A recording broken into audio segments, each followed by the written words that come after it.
Hey, I'm Steven, and this is Solving the Money Problem. If you're new, welcome. If you're not, welcome back. Tesla reports Q4 earnings on the 29th of January, and many of you have been asking for my thoughts. Will Tesla post a profit or not? What will the stock do after earnings? Should I buy the stock before earnings or sell? I can't see into the future, but I do have a brain and an internet connection, so while I can't say what will happen, I can look at some clues about what might happen. With sentiment on Wall Street shifting dramatically in recent weeks from Tesla sucks to, maybe Tesla doesn't suck, the stock has been on a tear. I expected this shift in sentiment as analysts began to wake up. In fact, I predicted it in December in my video, Waiting for Tesla Stock to Dip, Good Luck. In it, I confidently laid out the reasons why I believe Tesla stock was likely to trend up over time. Many of those reasons have come to pass, and the stock is up more than $200 since I posted the video. With commentary like this, is it any wonder? He is the new face of an auto executive, which is that your car becomes an exciting place to be. I love sitting in a Tesla, and my daughter loves the flatulent seat. She kept sitting on it, pressing the button. I mean, I know it's a little odd, but the Tesla is the place. It's the third place to be. People love to be in it, and they've got autonomous driving. Oh, my, it's so exciting. You just put numbers around it. Let's call it today 370,000 in terms of units. China could be an incremental 150 to 200K.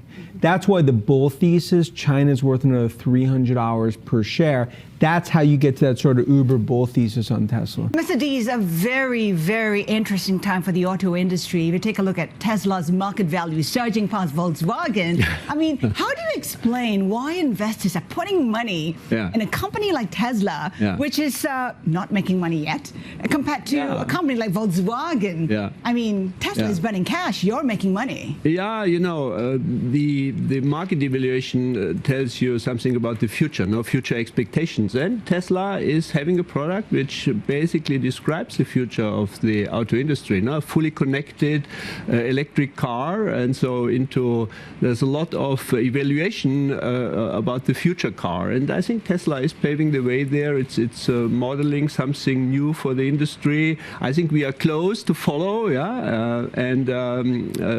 so we are quite optimistic that we still can keep the pace with Tesla and also at some stage probably overtake. Today, all eyes are on Tesla. Automakers are watching. Wall Street is watching. Investors are watching. Is the stock getting ahead of itself? Is it overvalued now? What will Q4 bring? In my opinion, this may be Tesla's most important quarter ever in terms of Wall Street sentiment. If Tesla knocks it out of the park, it may add enough momentum to widely shift perceptions from Tesla is doomed to Tesla might win this. Let's dive in. Records. Record deliveries and production have already been confirmed. This was painfully obvious leading into the end of 2019, yet most of Wall Street missed it. What's also obvious is that record deliveries and record production are very good things. Profitability and product mix.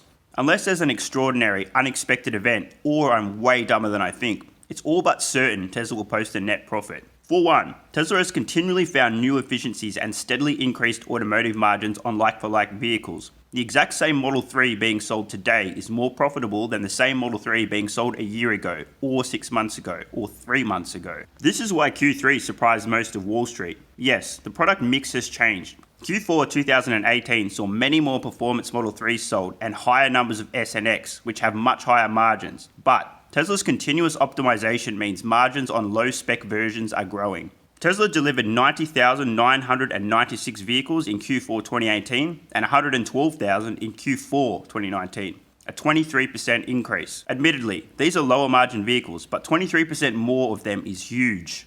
Bonus vehicles. Tesla delivered 7,109 more vehicles than it produced in Q4. Why does this matter? At $50,000 a pop, that's an extra $350 million in revenue, many of whose costs have already been accounted for in previous quarters. The revenue on these 7,000 vehicles will effectively be very high margin. I think this alone may compensate for the lower spec mix of vehicles sold. Cash on hand. Tesla ended last quarter with over $5 billion in the bank. No doubt, some of this has made its way into Gigafactory Shanghai, some into new supercharging infrastructure and other areas of the business. But I expect Tesla to remain flush with cash moving forward as they've become exceptionally resourceful with capital expenditure. Full self-driving revenue. Tesla has around $500 million in deferred revenue from the sale of full self-driving. As new features are rolled out, more of this revenue is recognized. How much will fall in Q4 is anyone's guess, but it will be more than zero, and because it's pure margin, it will go straight to the bottom line. Performance upgrades. In late December, Tesla announced a $2,000 acceleration upgrade for long-range all-wheel drive Model 3 owners. How many owners opted for this over-the-air upgrade in the final days of 2019 is unknown, but what I do know is that every one of those upgrades is almost pure profit for Tesla. Imagine 10,000 owners upgraded. That would be an extra $20 million to the bottom line. Premium connectivity. Also in December, Tesla announced a $9.99 monthly premium connectivity service to enable features like live traffic, Netflix, and YouTube. While I don't believe any of this revenue will fall into Q4 due to the billing cycle, Tesla is likely to share details of the take rate on this service, and that could have a positive impact on the stock price as it will give us clues as to what's in store next quarter and beyond. ZEV credits. It's a low chance, but we may see surprise revenue from the sale of zero-emission vehicles credits. As we know, Fiat Chrysler has an agreement to purchase more than $2 billion in zero-emission vehicle credits from Tesla between now and 2021, with about 80% of those expected to be in 2020. Whether or not any credits were purchased in Q4 is unknown, but in either case, it's good news. Either Tesla has a bunch of unexpected net income in Q4 2019, or that income rolls into Q1 and beyond. $2 billion is a staggering sum of free money, enough to build a gigafactory, and a huge boon for the bottom line. China.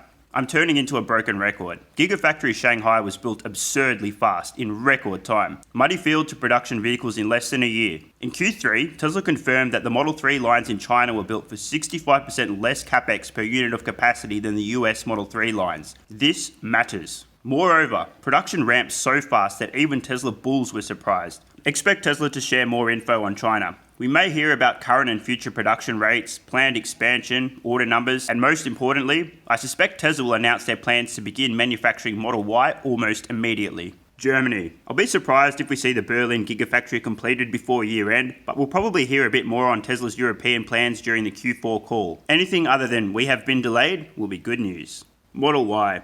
Rumours are swirling that US Model Y deliveries will commence any day. I'll be shocked if Tesla doesn't announce this on the call by sharing an expected timeline for first Model Y deliveries. We may also hear the first insights around demand. Model Y is way ahead of schedule. No one was expecting this. Most of Wall Street still have no f***ing idea the Y is about to begin deliveries. If you can't read between the lines, too bad.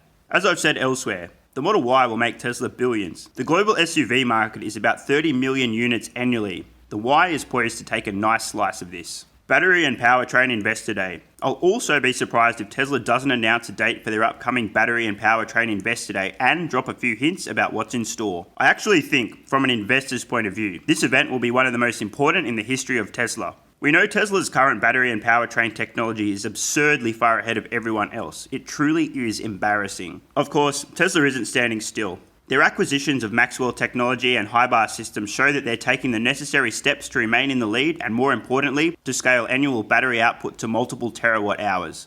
Tesla will tell us how they plan to do this at the Investor Day. My guess, they're going to license or sell their battery and powertrain technology to other automakers. They may also partner with them to build gigafactories together or license the gigafactory design. Any clues we hear about this will be good news. Solar deployments. In early December, the following email from Elon Musk stating Tesla's top priorities was leaked. The first is making sure all cars are delivered to their customers before end of year.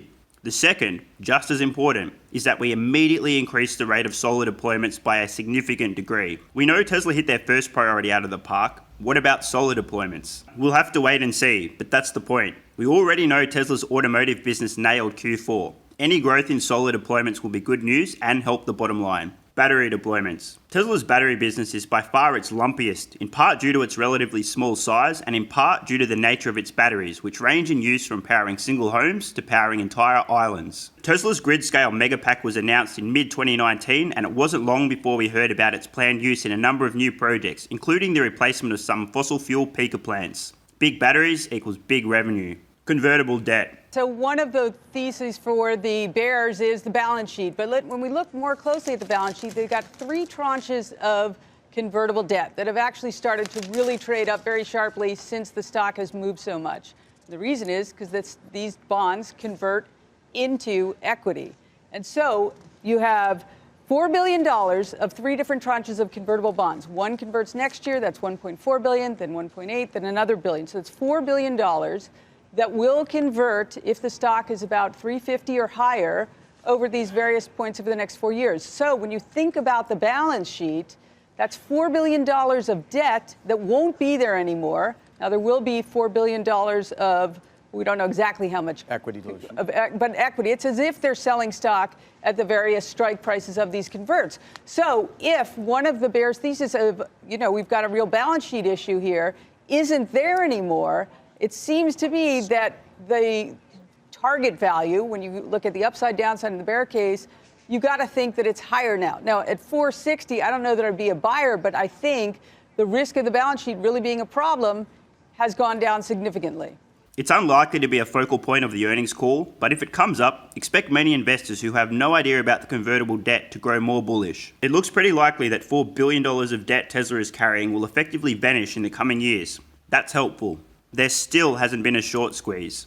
Despite enjoying a stellar run recently, short interest in Tesla stock still remains extraordinarily high. At some point, a chain reaction is bound to happen as shorts are forced to cover their positions in quick succession. I'm not suggesting this will happen after Q4 results, but it is a possibility I have to acknowledge. Let's sum it up. First, I have no idea what numbers Tesla will report or what questions will be asked. There's too many variables to have any certainty. But looking at the available evidence, it seems to me that Tesla will be reporting a tsunami of very good news, loads of records, and very strong financial results. Tesla has reached a tipping point. They've shown profitability in 3 of the last 5 quarters, and I suspect Q4 will make this 4 of the last 6.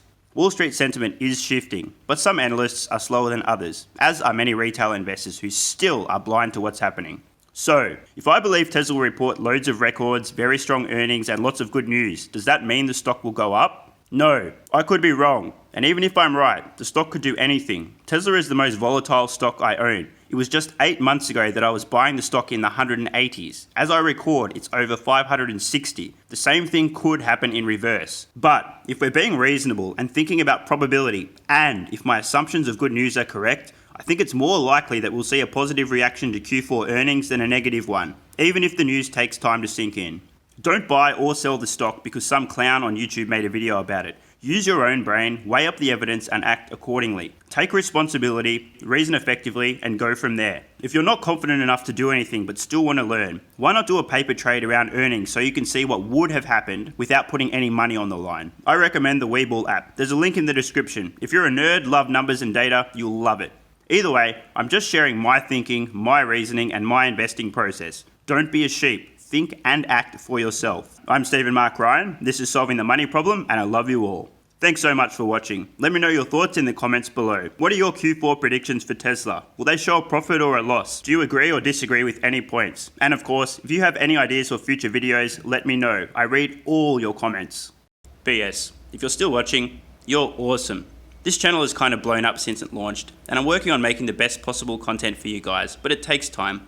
Consider supporting the channel at patreon.com/solvingthemoneyproblem so I can continue creating content for you guys. There's a link in the description.